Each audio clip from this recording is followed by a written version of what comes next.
হজ কিংবা ওমরা করার জন্য যারা পবিত্র কাবায় গমন করছেন তাদের জন্য অত্যন্ত গুরুত্বপূর্ণ একটি খবর।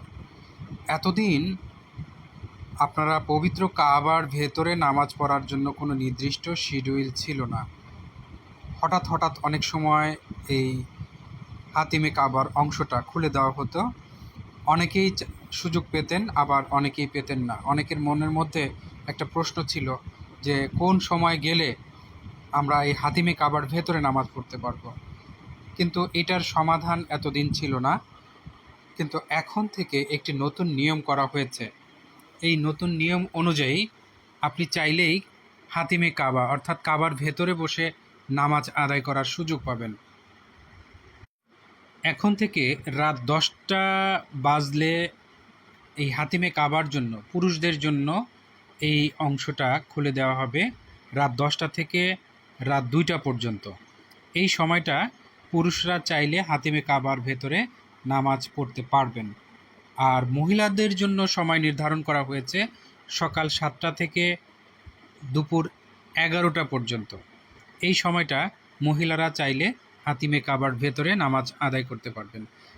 এতদিন অনেকেই অপেক্ষায় ছিলেন যে কোনো নির্দিষ্ট টাইম থাকলে এই সময়টাতে আমরা হাতিমে কাবার জন্য প্রস্তুতি নিব, কিন্তু সুনির্দিষ্ট কোনো সময় ছিল না।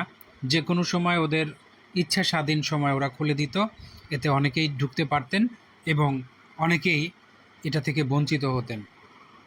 আসলে কাবা কর্তৃপক্ষ হাজি সাহেবদের জন্য এটা খুলে দিতে চায়, কিন্তু এটা খোলার বিভিন্ন ধরনের বিড়ম্বনাও রয়েছে। আমরা সেটা জানি না, না জেনে অনেক সময় তাদের উপরে অভিযোগ করি।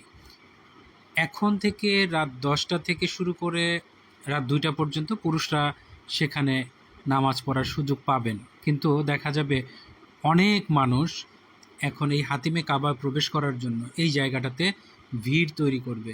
এতে করে আমার যেটা ধারণা, এতে করে যারা তাওয়াফ করতে আসবে তাওয়াফকারীদের জন্য বিড়ম্বনার কারণ হতে পারে।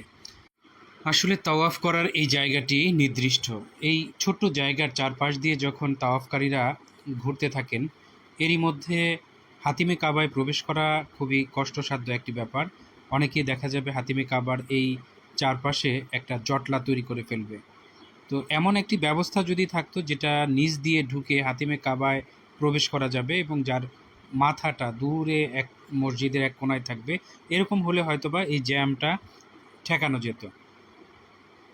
সম্মানিত ভিউয়ার্স, আপনাদের কি মনে হয় এই নতুন নিয়ম অনুযায়ী হাতিমে কাবার এই নিয়মটা কতটুকু কার্যকরী হবে? অনেক কিছুই দেখা গেছে অতীতে এই সমস্ত নিয়মকানুনগুলো এক্সপেরিমেন্টালি তৈরি করে এবং পরবর্তীতে এগুলো থাকে না। আপনার কি ধারণা এই নিয়মটি কতটুকু কার্যকর হবে বলে আপনি মনে করেন? আপনি আপনার মতামত প্রকাশ করেন এবং এই ভিডিওটি বেশি বেশি শেয়ার করেন, যাতে করে যারা সেখানে আছে তারা যাতে এই সময়ে হাতিমে কাবায় নামাজ পড়ার সুযোগ পেতে পারে।